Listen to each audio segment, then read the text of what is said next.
Assalamualaikum warahmatullahi wabarakatuh. Salam sejahtera bagi kita semua.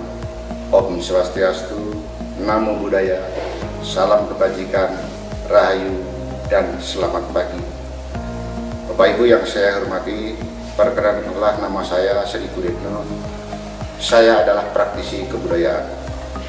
Pada kesempatan yang berbahagia ini, izinkanlah saya menyampaikan materi pokok pelatihan pengetahuan tentang budaya dasar pada jabatan Pamong Budaya Ahli Pertama Nilai Budaya. Adapun dasar hukum pelatihan ini adalah Undang-Undang Nomor 11 Tahun 2010 tentang Cagar Budaya, PP Nomor 78 Tahun 2007 tentang Konvensi untuk Perlindungan Warisan Budaya Tak Benda, Permendikbud Nomor 10 Tahun 2014 tentang Pedoman Pelestarian Tradisi, Undang-Undang Nomor 5 Tahun 2017 tentang Pemajuan Kebudayaan, Permenpan RB Nomor 7 Tahun 2020 tentang Jabatan Fungsional Pamong Budaya. Berdasarkan Permenpan tersebut, yang dimaksud dengan Jabatan Fungsional Pamong Budaya adalah jabatan yang mempunyai ruang lingkup, tugas, tanggung jawab, wewenang, dan hak secara penuh untuk melaksanakan tugas di bidang pemajuan kebudayaan dan pelestarian cagar budaya.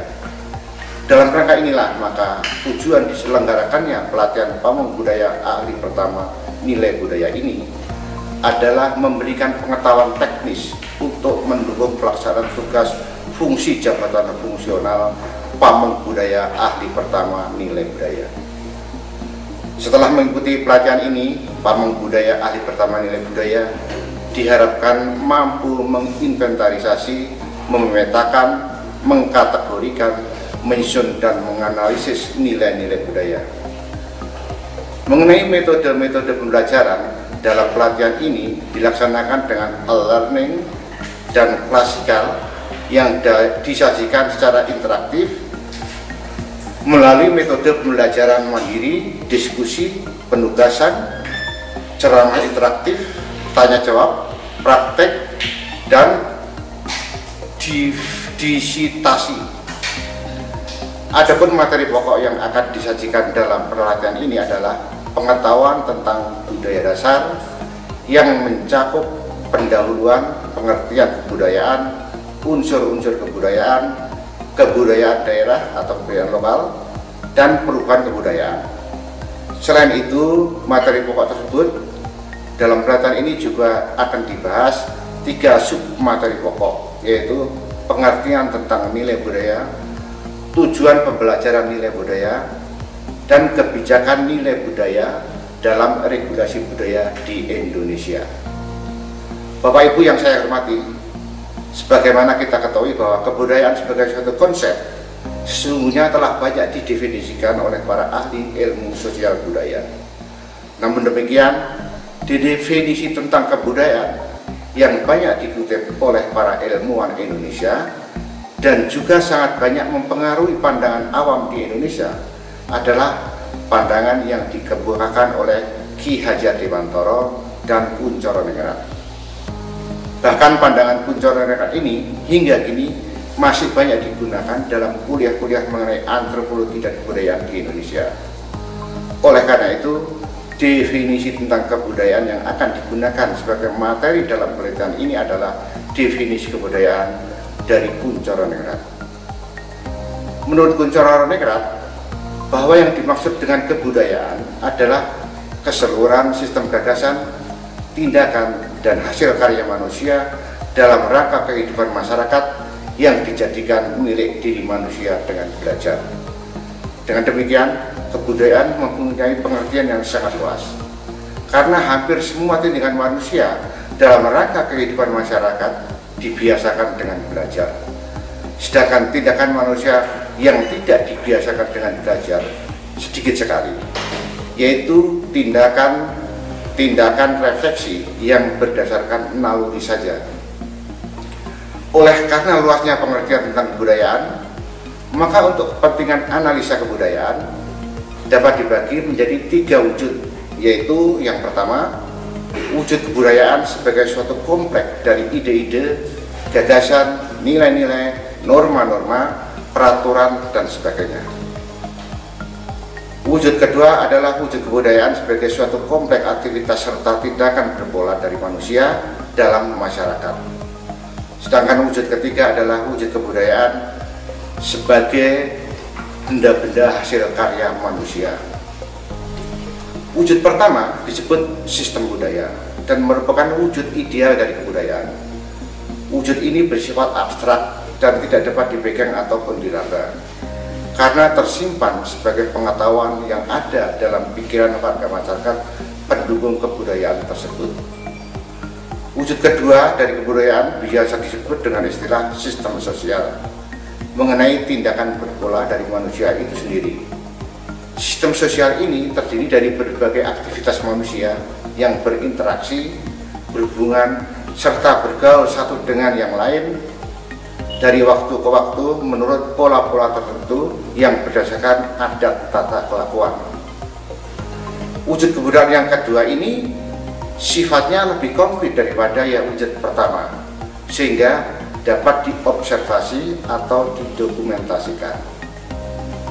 Wujud kebudayaan yang ketiga disebut kebudayaan fisik, karena berupa hasil fisik dari seluruh aktivitas karya manusia dalam kebudayaan masyarakat, mulai dari hal yang sangat kecil dan tampak remeh, seperti sebuah kancing baju, sapu tangan, tusuk gigi, ataupun yang lainnya, hingga yang besar dan megah seperti Candi Prambanan dan Candi Borobudur. Selain dapat dibagi menjadi 3 wujud kebudayaan, juga dapat diklasifikasikan menjadi 7 unsur kebudayaan, yakni bahasa, sistem pengetahuan, organisasi sosial, sistem peralatan hidup dan teknologi, sistem mata pencarian hidup, sistem religi, dan kesenian.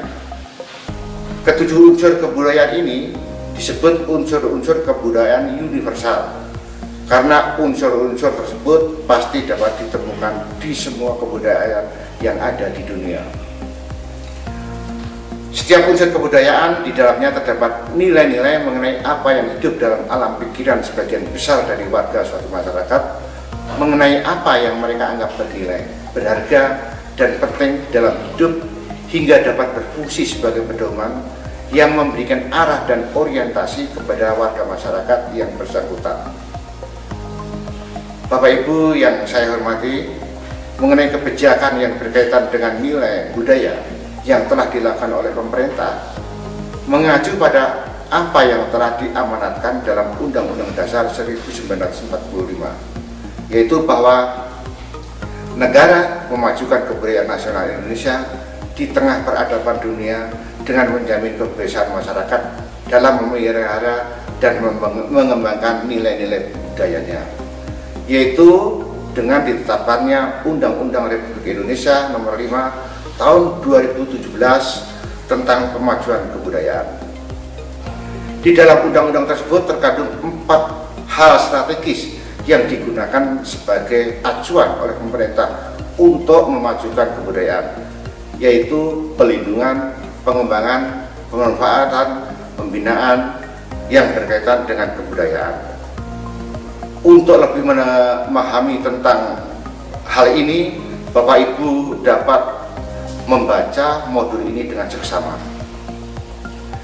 Adapun objek pemajuan kebudayaan yang telah ditetapkan dalam Undang-Undang Republik Indonesia Nomor 5 Tahun 2017 tentang Pemajuan Kebudayaan meliputi 1. Tradisi lisan, 2. Manuskrip, 3. Adat istiadat, 4. Ritus, 5. Pengetahuan tradisional, 6. Teknologi tradisional, 7. Seni, 8. Bahasa, 9. Permainan rakyat, dan 10. Olahraga tradisional. Demikian Bapak Ibu yang saya hormati penjelasan materi pokok mengenai pengetahuan tentang budaya dasar yang dapat saya sampaikan. Untuk lebih jelasnya sekali lagi saya mohon kepada Bapak Ibu untuk membaca modul ini dengan seksama. Akhirul kalam, wabillahi taufiq wal hidayah. Wassalamualaikum warahmatullahi wabarakatuh.